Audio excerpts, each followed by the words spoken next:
Rahulji, first of all, a big thank you for coming to UT Dallas, and a big round of applause to the Indian Students Association.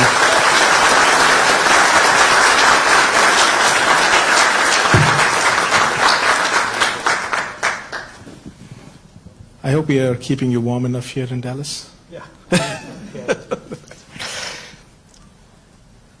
Rahulji, first of all, again, congratulations on becoming the leader of opposition.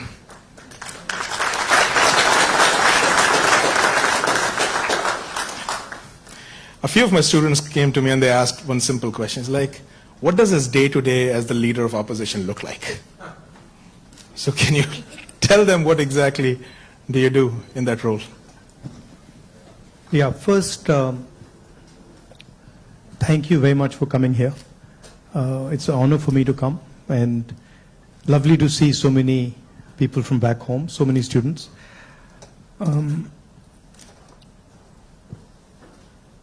See, opposition, at its heart, is the voice of people. So,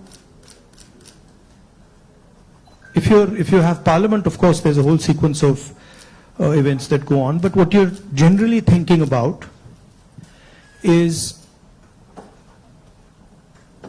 where and how can I raise issues of the people of India.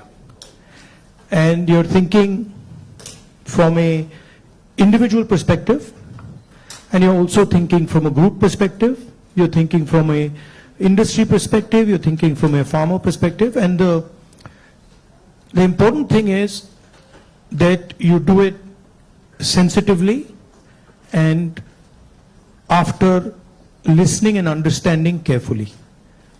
So very often,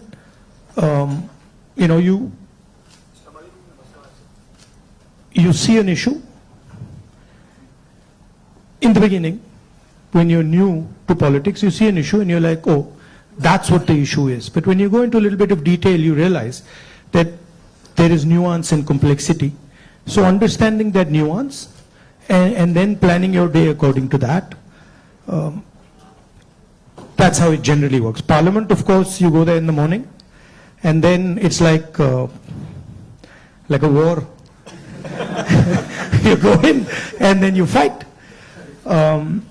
It's a pleasant war. It's reasonably fun at times. It can get nasty also, but it's a war of ideas, war of words, and we are trying to put our point of view across, and the government is trying to suppress our point of view. So that's how that works.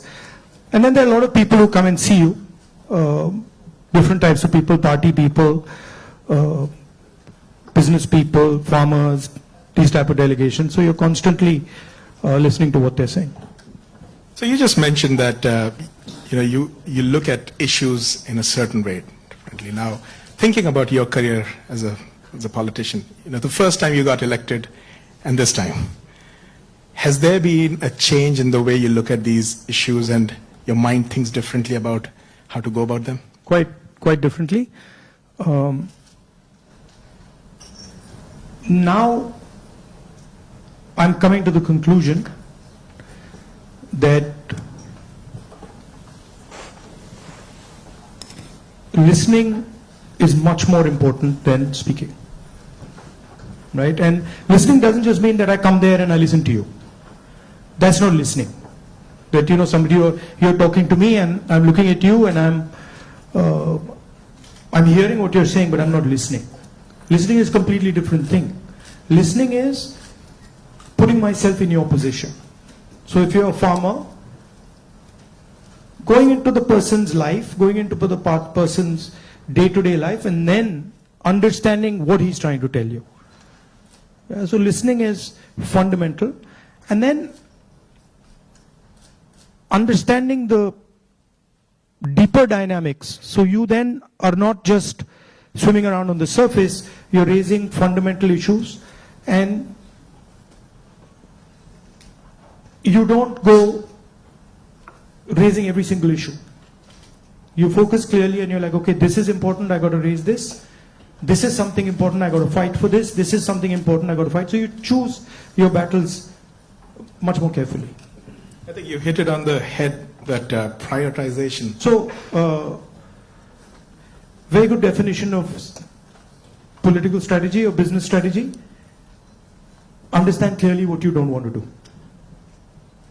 So don't sit there doing 50, 100 different things. Understand clearly, जो नहीं करना है, उसको पहले समझो, पहले कर दो.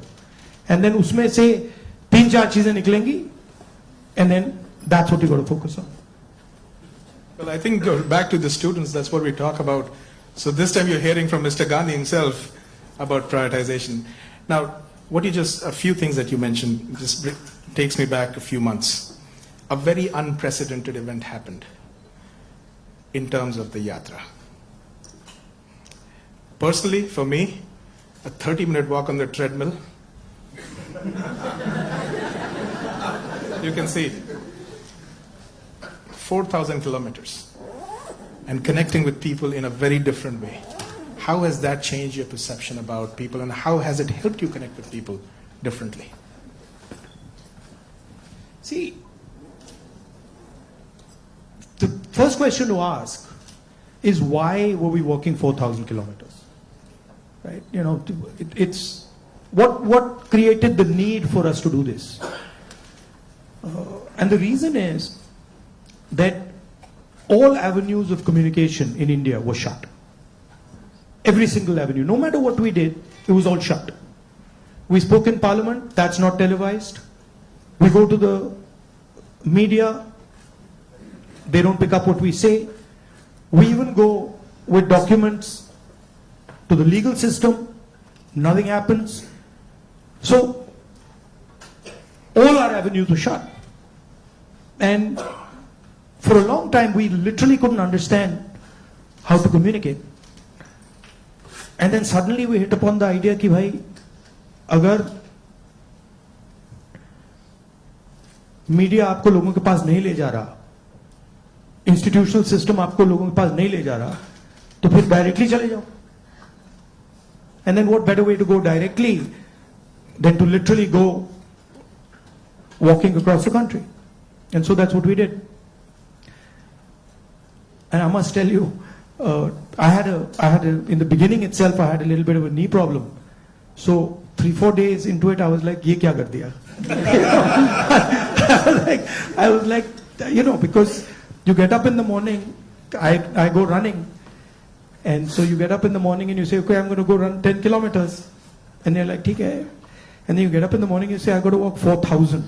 It's a completely different paradigm, you know. So there was moments of that, okay, this is quite a big thing. But it went surprisingly easy. It was not difficult at all. And it fundamentally changed the way I think about my work. I would say that it completely changed how I view politics, how I view our people, how I communicate with our people, how I listen to people, and not just me. There were many people involved in the yatra, and all of us. And to me, the most powerful thing that happened organically, on its own, we didn't actually do it, it just happened, was that we introduced, certainly for the first time in India, possibly for the first time in many, many countries, the idea of love in politics. And this seems strange, you know, it's a strange thing, because you look at the political discourse in most countries, and you will never find the word love in that discourse. It just doesn't exist anywhere. You'll find hatred, you'll find anger, you'll find unfairness, you'll find corruption, you'll find all these words. But you will never find the word love in the language. And the Bharat Jodo Yatra actually introduced that idea into the Indian political system. And it has amazed me how that idea has worked. So now when you reflect on the yatra, you think about, some of the key moments that happened. Is there any, like an aha moment that you want to share with us that you never expected it to happen, but it happened in a positive I'll way? tell you what I realized. And many of you people who are in business school and other public facing spaces, I realized that actually when I was in the yatra was speaking on its own. So I realized that I was there, but pretty much everything that was coming out of my mouth was actually coming from the yatra, not for me. Right? So there was thousands of people, they were telling me things, I was listening to them, they were telling me things, and then their words were coming out of my mouth. So I was not communicating as Rahul. I was communicating as the yatra was communicating. And it took me a little while to figure this out, because first I was like, oh, I'm giving a speech. And I have this idea. And I'm going to say this. But then suddenly it started to occur to me that every single thing coming out of my mouth is actually things people have said to me. And the most beautiful example of this was this slogan that came, which is "Nafrat ke bazaar mein mohabbat ki dukaan khol rahe ho," right? Now you're clapping, but the slogan did not come, it was not my slogan, right? It was not even a slogan of the organizers. It was a guy who came, I saw him, and he was walking with us, and there was a rope which used to surround us, and he was trying to come in, and he couldn't come in. The police would beat him. So I saw him once there, then I saw him somewhere else. And then I told Alankar, who's standing there, I said, "Dekho, usko le aao." So anyway, Alankar went looking for him, he had disappeared. Then after some time he came out, he charged through the police, and then he pointed at me like that. And he said, "मैं जानता हूँ आप क्या कर रहे हो, मैं जानता हूँ आप क्या कर रहे हो." So I said, "क्या कर रहा हूँ?" He said, "आप नफरत के बाजार में मोहब्बत की दुकान खोल रहे हो." Right? So then I realized that this is not me. This is the sentiment of the crowd that is speaking. And so that would happen again and again. It would happen sometime. Once it happened when a woman came up to me, held my hand, is walking, and I could feel that something was wrong with the way she was holding my hand. So I said, "क्या हुआ?" She said, "वो मुझे मार रहा है." I said, "कौन मार रहा है?" He said, "मेरा पति मार रहा है." तो I said, "मतलब?" She said, "नहीं, वो अभी मुझे मार रहा था, मैं भाग के आई हूं." So I said, "तो क्या करूं?" तो I said, "पुलिस वालों को बताएं?" She said, नहीं, पुलिस वालों को मत बताओ." I said, "क्यों?" She said, "और मारेगा." Now, that's a sentiment of thousands and thousands. I realize that's a sentiment of thousands and thousands of women. That they're being mistreated, they're being treated violently, but they can't say anything. It's hidden. Right? So now when I'm speaking to you right now, I'm saying these things to you, it's not me. It's that girl who's saying it to you. I just transmitted it.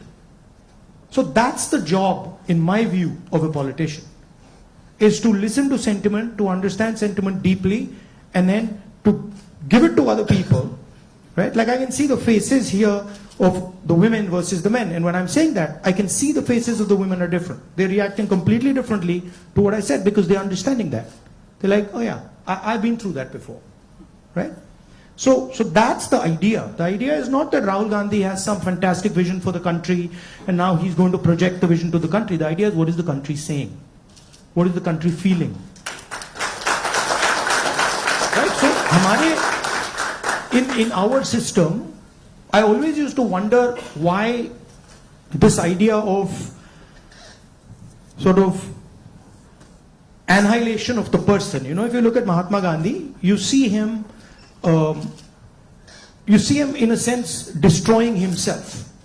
You know, when he's in university, if you see his pictures, they're very nice suit, very nice hair combed, and then slowly you start to see that those things start to fall away. His clothes fall away, his fancy suits fall away, everything falls away. So there's a sort of almost a destruction of the person taking place.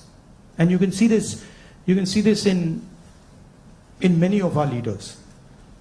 And the reason it's happening is because the person is actually dying and the voice of other people is taking over. Right? I don't know, I'll give you an example. Do you know what devta means in the term devta? Do you know what it means? Yes. No. No, it doesn't mean God. The deity. No, doesn't mean the deity. So devta in India actually means a person whose internal feelings are exactly the same as his external expression. Meaning he's a completely transparent being. Right? It does not mean God. So if this person tells me every single thing that he believes or he thinks, and he tells it to me, that's the definition of devta. Right? It's the idea that you destroy yourself. Right? So to me, that is interesting about our politics. How do you suppress your own ideas? Right? How do you suppress your own fear, or how do you suppress your own greed, or how do you suppress your own ambition and absorb other people's fear, other people's ambition? I think before we go to the next question, this needs a big, big round of applause. So we just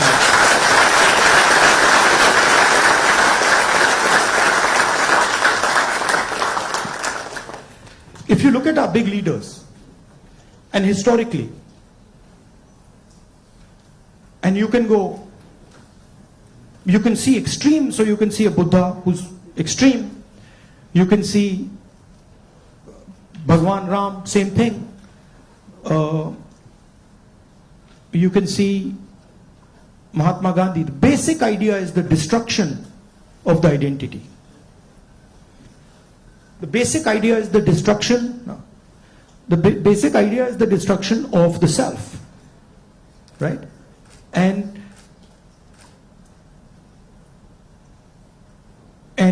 listening to what others are saying. So to me, that's Indian politics.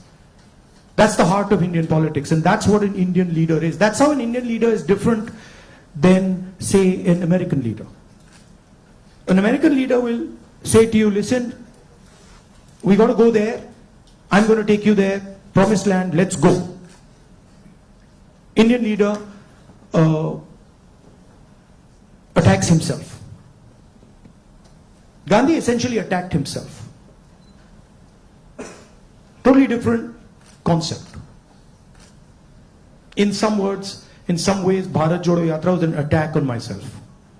4,000 kilometers chalna hai, risk hai, goli lag sakti hai, chodo. Let's see what happens.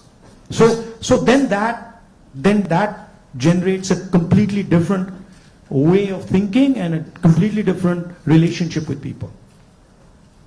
You know? Idea of Shiva, basically. When they say Shiva is the destroyer, what is he destroying? Himself. That's the idea. Right? He's destroying his ego, he's destroying his structure, he's destroying his beliefs. So Indian political thought, Indian political action is all going inwards. But I mean, I think we might be getting too philosophical. So a good scientist is also that. I agree. Or a good engineer is that. Good yogi is that. In fact, if you're good at pretty much anything, you are destroying yourself in some way. I need a pause for that. I need to pause. One of the important threads in this fabric that we talk about is the youth, and they have a very strong role to play. And especially when you look at US and India, and I see all the students that come in, one of the greatest joys for us here is to work with our students. They just energize us beyond limits. More than 300,000 of them are in the US. About 4,000 of them from India are here at UTD. Where do you see them playing a role in the large scheme of things that India is poised towards. These ambassadors who are sitting here, and of course there are some who have come before and are doing great things here in the US.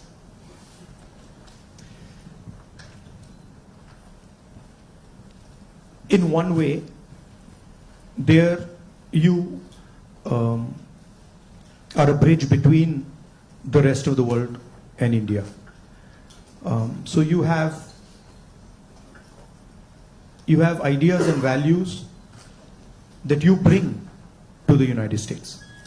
And often those ideas and values might not be understood so easily in the United States, right?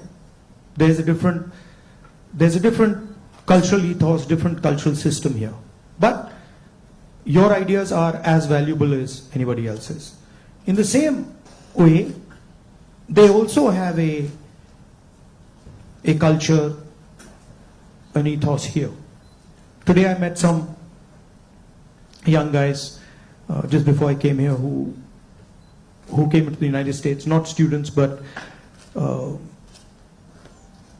people who, driving trucks and stuff like that. And they were saying to me, look, I said, what do you like about the United States? And they said that what we love about the United States is the idea of equality. That a truck driver in the United States gets respect. And as a truck driver in India, there's no way I could get respect, right? Equality is a very powerful idea. And it's an idea that can help India in huge ways. So if you take back the idea of equality, take back the idea of fairness, that's a very powerful thing. So I think you should see yourself as a bridge. And the other thing is, what I've noticed in my life is that individuals can do huge things. And often it's individuals who you don't expect are going to do big things that do it. So system will say to you, university might say to you, these are the best students. And you'll find that actually the guy who's going to make change is sitting somewhere else in the back. And the university has a way of, making that person feel uncomfortable and said, you're not doing well, your grades are not, you're not getting a 4.0. And then suddenly you find the guy who's not doing so well has done much better in life because he's into the habit of questioning things, asking himself, why is it like this and not like that? And sometimes institutions don't react well to that. If they see you always asking questions, they might say, yeah, disturb kar raha hai isko, chup karo, piche bhejo. So that idea of questioning, that idea of resistance, that idea of being a little disruptive, disturbing a little bit, this is a very powerful idea. I use it in my work also. The idea of creating a disturbance. The Bharat Jodo Yatra was a disturbance. Politics is going on like this, let's disturb it.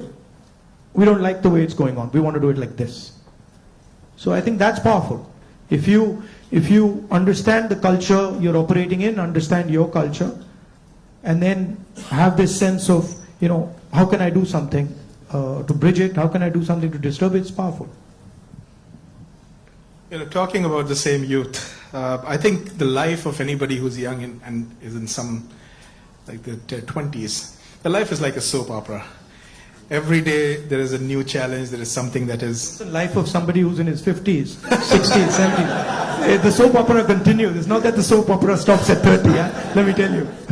In fact, in many ways, the soap opera becomes much more dramatic later. Multiple soap operas start up. But so they have concerns. They have concerns about doing well in life. They're starting off maybe a professional career. They have questions about whether they'll do well or not. Employment also happens to be a key area and I feel across the world right now the youth is kind of rippling through that, a phase where there are questions about where they will land professionally from an employment perspective. So when we connect any sentence which has the word youth and employment in the same sentence, it's a cause of worry at a lot of places at a lot of different levels. What do you have to say about employment and our youth? See, first of all, let's be clear. Not everywhere on the planet has an employment problem. Okay? The West has an employment problem. India has an employment problem. But there are many countries in the world that don't really have an employment problem. China certainly doesn't have an employment problem. Vietnam doesn't have an employment problem. So there are places on the planet that are not struggling with unemployment. There's a reason. If you look at the United States in the 1940s, 50s and 60s, they were the center of global production.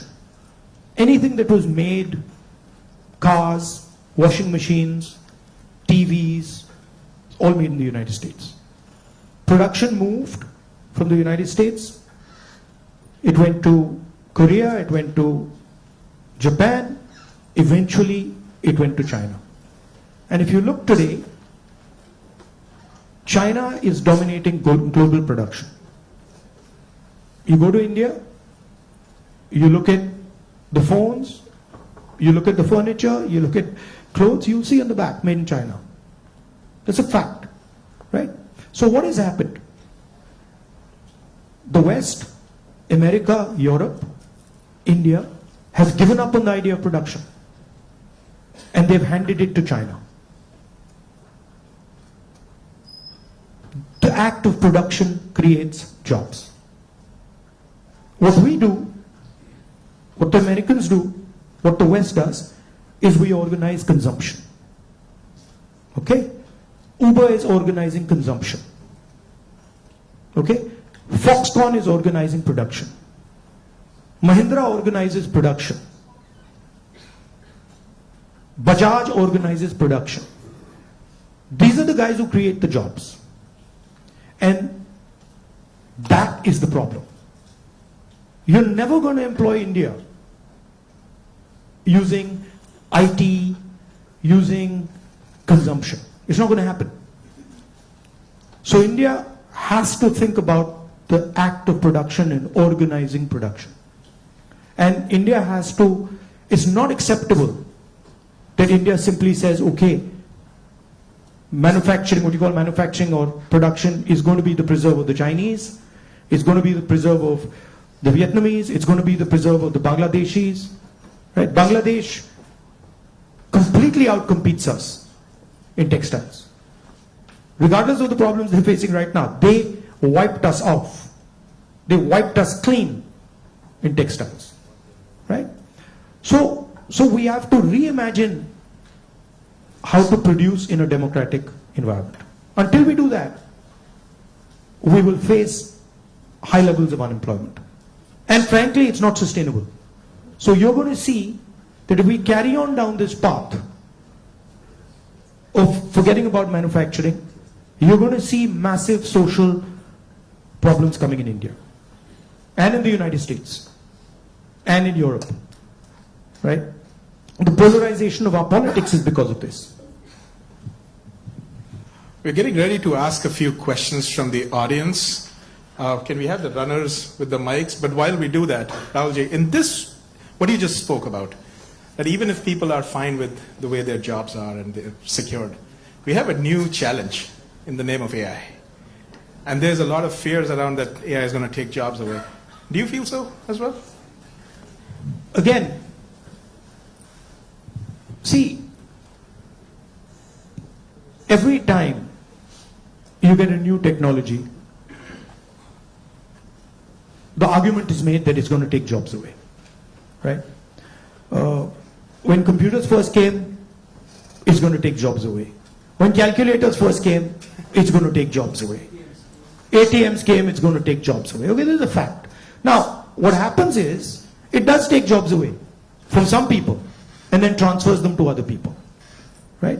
So, I'm not of the view that jobs will vanish, but different type of jobs will be created and different types of systems will benefit more or less, right?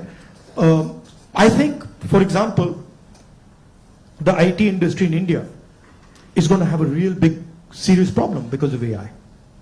But I don't really think a Bajaj making scooters is going to have such a big problem, right? So it's going to hit different people differently. It's going to take away some jobs, it's going to add some jobs. And if you're positioned properly, it's an opportunity. And if you're positioned badly, you're in trouble.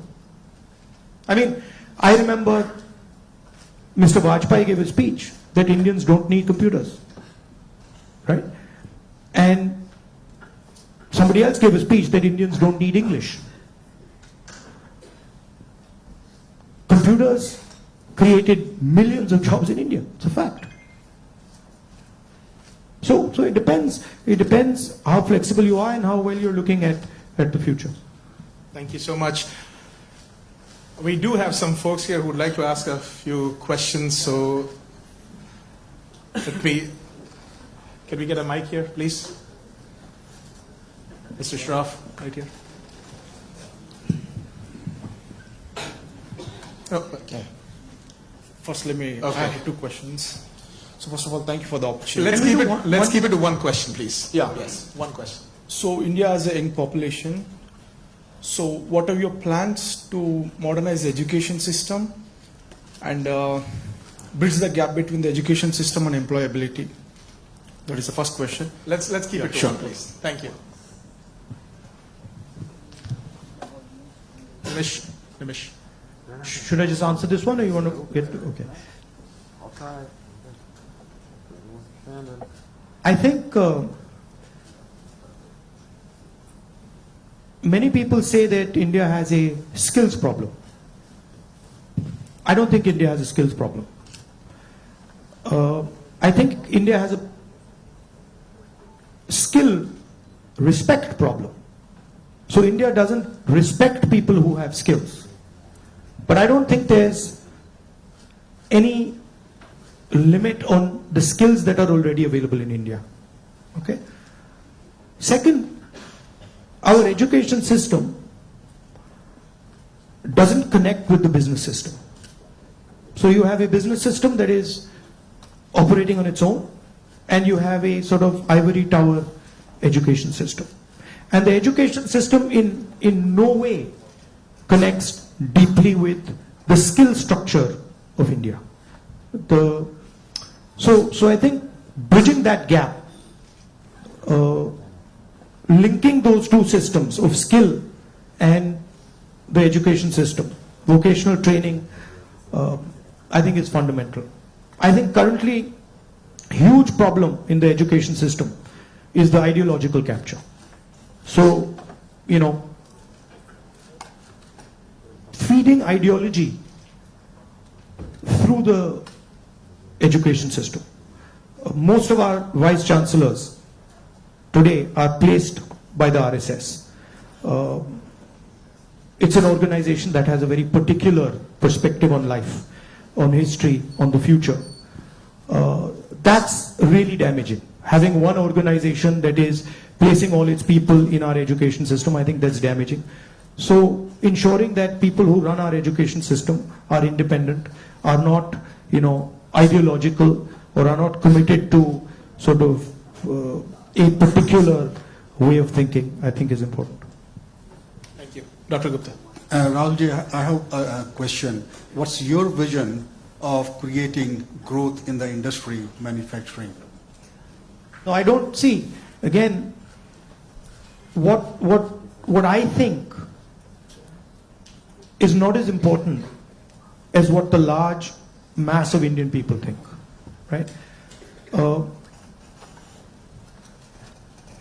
One problem that you simply cannot solve if you continue on the direction we're on is giving our blue-collar workers jobs. You simply, if you carry on this road, you simply cannot do that, right? The only way you're going to give our large mass of people jobs is if you start producing things, if you start manufacturing. And the foundation of manufacturing, you don't just start manufacturing cell phones, right? It is a sequence, right? So you have to go up the value chain if you want to manufacture. A lot of people say, oh no, you can manufacture cell phones directly. Well, cell phones are not being manufactured in India. Cell phones are being assembled in India. It's a different thing. Meaning components are coming from China and those components are being assembled in India.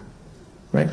The reason China can develop those components is because they have a huge infrastructure that has manufactured many different things, many different types of things before. So you cannot get away from that basic stuff. And I think you have to have a vision for production. For example, our GST is designed against production. It rewards consumption, it punishes production. States that produce are harmed, right? Large monopolies, huge monopolies harm production, right? They influence the policy regime so that players cannot produce. So these are some of the things that you would have to look at if you want India to start producing. I'm convinced India can produce with no problem. I'm convinced that India can take on China if you start aligning the country for production and if you start respecting skills. I'm absolutely convinced of it. And states like Tamil Nadu have already shown it. Right? It's not that Indian states have not done it. Pune has shown it, Maharashtra has shown it, Tamil Nadu has shown it, Karnataka to an extent has shown it. Right? So it is being done. But it's not being done at the scale and with the coordination that it needs to be done. I'll give you an example. You take any district in India, you will find that there is a historical network that produces there. You go to Moradabad, you will find brass, right? You go to Mirzapur, you will find carpets. You go to Bellary, you will find jeans. So each district has a traditional network of production. Now, how much support are those people getting? You want to create a brass industry, create it in Moradabad. Open the banks to them, infuse technology, support them, and I guarantee you, they will take on China. Right? And you can do it in every district. You support the Bellary jeans industry, you put in a couple 100 crores into that thing, you open the doors of banks to them, I guarantee you they'll get to work. Right? But currently, I mean a simple statistic, 16 lakh crore rupees of bank loans have been forgiven to 25 people. 25 people. Right? Do you realize how many industries you could set up with that? And they've just been forgiven. Right? When we forgive farm loans and we say, okay, we're going to forgive 70,000 crores for all India's farmers, the press suddenly jumps up and down. And 16 lakh crores have been forgiven without a word. And whose money is it? It's taxpayers' money. Where's it come from? It's come from your pockets. So why should 20 people get this massive free gift? Why should one person, suddenly have all the ports, all the airports, all the defense contracts? What is happening when you do that? You're taking away money from people. Instead of having one business that, runs all the airports in the country and one business that runs all the ports, you could have 10, 15, 20. Right? So it's all destruction of economic activity. Thank you. We can take something on this side. Can we have the mic? Can we please have the mic here? Rakshit, go ahead.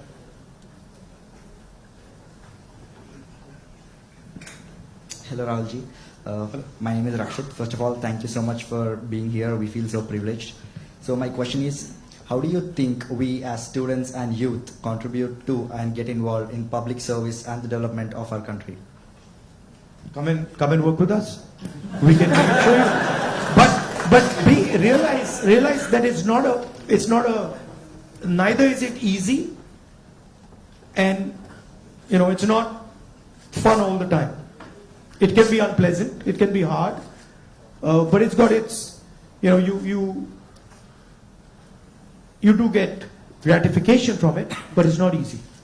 And if any of you are interested in it, We run internships and we put people into our system and train people. Thank you. We had a question here, Mr. Shah. Rahulji, first of all, thank you for coming here and gracing UTD with your presence.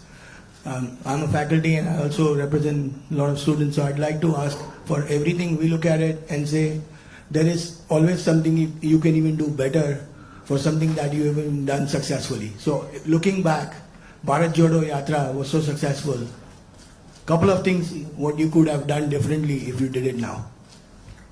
No, look, every single thing that you do, I mean, I'm sure if we sit down and say, okay, Bharat Jodo Yatra, we could have done it better, right?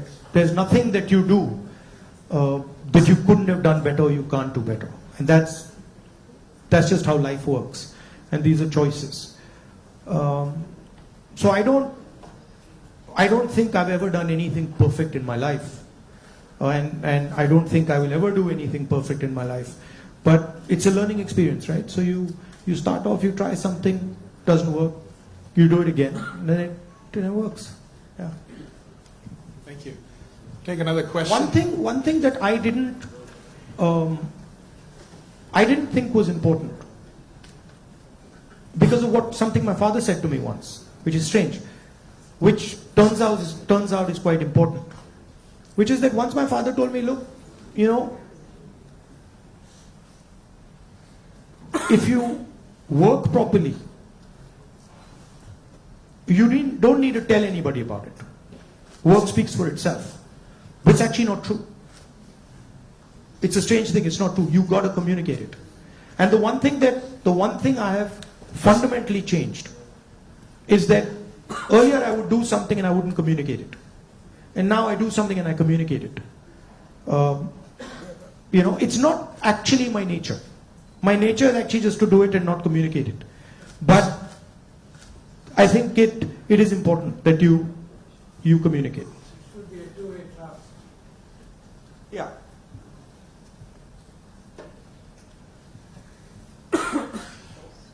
All right.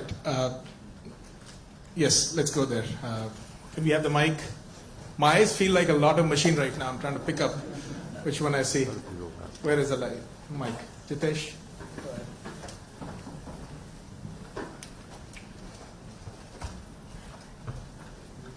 Thank you, Rahulji.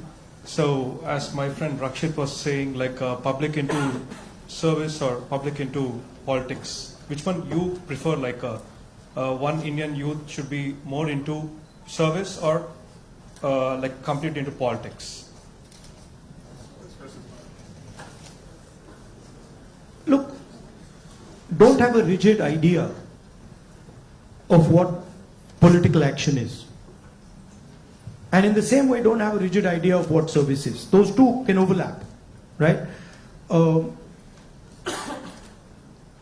Politics is much broader than fighting elections or giving speeches, right? Politics is about influencing how people think, and you can be very political and not be directly involved in the political system, right? Or you can be deeply involved in the political system and not be doing politics at all. So I don't think you should think that those are two different avenues. You should do what you like. And in what you like, you can do politics without a problem.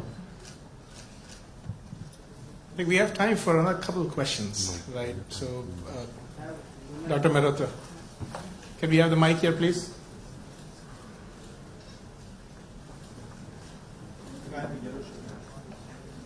I'll get it.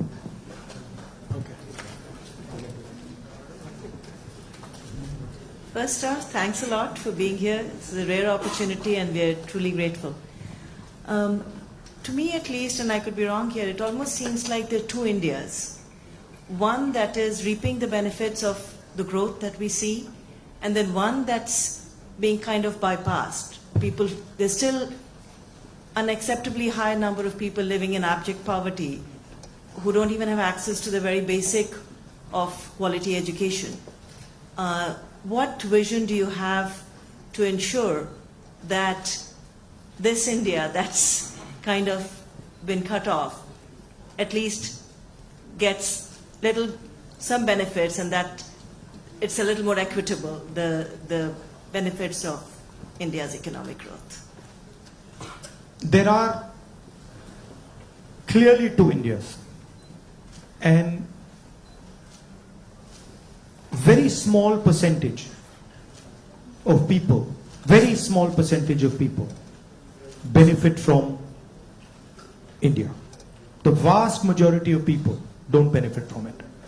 And if anybody talks about building a country, talks about progress, you simply cannot ignore this fact, right? If you look at our institutions, our businesses, our legal system, anywhere, you will find that it's captured by a very, very small percentage of people. Now, one of the things that I keep saying is that in the 21st century, you need data. And you need to understand the extent of this capture. I think when people actually understand the extent of this capture, they will be shocked, right? And so, for example, the idea of a caste census is a way of shining the light on this capture, right? It amazes me when people say, oh, there shouldn't be a caste census. It's like saying his leg is broken and there shouldn't be an X-ray. Why not? Right? What's the problem? What's the problem with an X-ray? Second thing is the issue of skill, right? You've heard of the Eklavya story? You've heard of the Eklavya story? Yes. If you want to pin down what is happening in India, it is millions and millions of Eklavya stories every single day. The people with skill, their thumbs are being cut off. They're not being allowed to operate. They're not being allowed to thrive. And it's happening across the board. So, respect for skills, supporting skills financially through technology, that's how you'll unleash India's power. You're not going to unleash India's power by empowering 1%, 2% of India. And, it's not interesting for me. So, I'm very passionate about this. I'll give you an example. Sometime back, when we were in government, we were talking about skill development. And the gentleman who was running, he was appointed by Manmohan Singh ji for skill development. He came to see me. And we were having a conversation. And he was explaining to me how he was going to build ITIs. And he was going to put trainers inside ITIs. For plumbing, for hair cutting, for carpentry, for stuff like that. And I was listening to him. And I asked him a question. And what I said was, look, you're building these ITIs. And I gave him an example. I said, let's say you want to train 1 million barbers. Now in your model, what you're going to do is, you're going to have these ITIs, 1,000 of them across the country, and you'll train these barbers. But that's not where the barber's skills lie. That ITI is not where the barber's skills are. The barber's skills are with the barbers. So I said to him, why don't you do this? Why don't you set up certification centers? And then go to every single barber in India and say, listen, this is what we'd like you to train. For every guy you send to our certification center, we'll give you X amount of rupees. So let's say you have, 1 million barbers in India. And you go to 1 million barbers and you say, listen, you guys have the skills. We want to train barbers. And now start training barbers. And for every guy you train, send him to the certification center. And the moment we find that he's certified and he has been sent by you, we pay you. How long will it take you to 1 million barbers? 2 months? 3 months? Right? He just looked at me as if I was crazy. right? Because for him, the skill isn't there. The skill isn't the ITI. But actually the skill is with the barbers, with the plumbers, with the carpenters. Those guys have the skill. That's the skill network. So why are you not using it to train? Just recently I was driving past Sultanpur and I walked up to this shoemaker.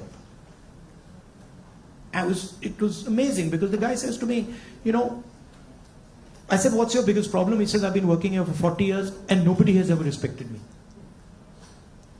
So he says to me, the only man who has ever respected me is my father. Right? So I was thinking about this. And then he says to me, there was this scheme. And they said that, they've got this scheme for shoemakers. It was in Lucknow somewhere. So he says, so I, went to Lucknow. And I said, so what did they do? They said they're going to teach me how to make shoes. He says, but I've been making shoes for 40 years. And I could teach those people how to make shoes.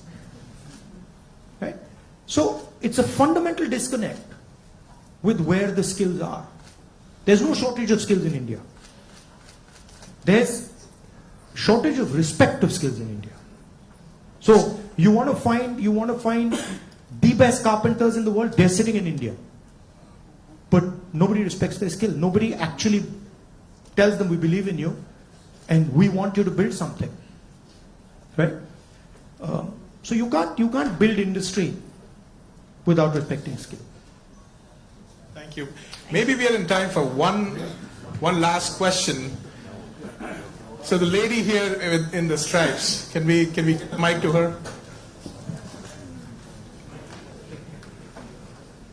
And I request our ISA officers to come on this side, please, on the stage, while we do that.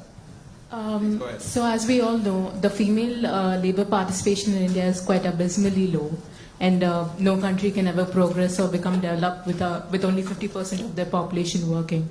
So what would Mr. Gandhi's plan be for increasing our labor participation of women?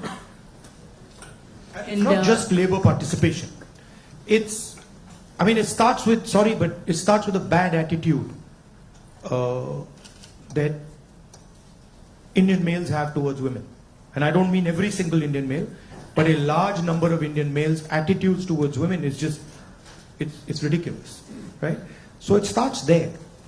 And it's a particular way of thinking about women. And you see it, we see it in the political system, we see it in the business system, we see it everywhere. So I'm very big, number one, on political participation of women. Reservation bill to start with. Ensuring that women get into business. Ensuring that women are supported financially if they want to open their business.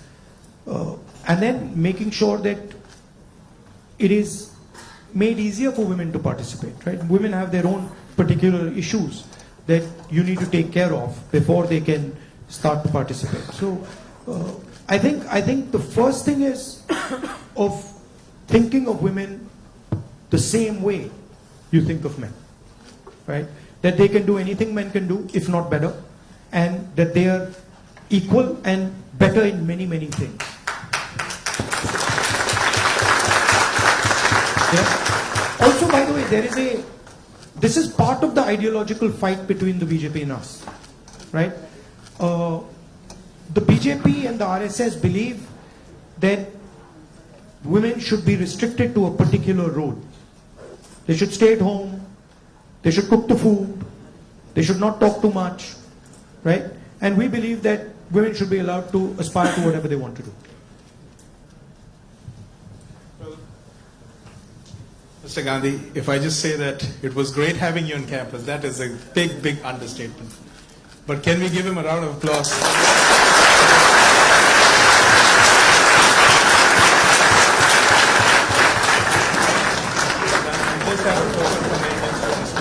All right, at this point, folks, let's be in our places. Mr. Gandhi, once he exits the room, we can all, in an orderly fashion leave, but I would like a few of our ISA officers here who are the organizers for the event to just present a token to Mr. Gandhi here.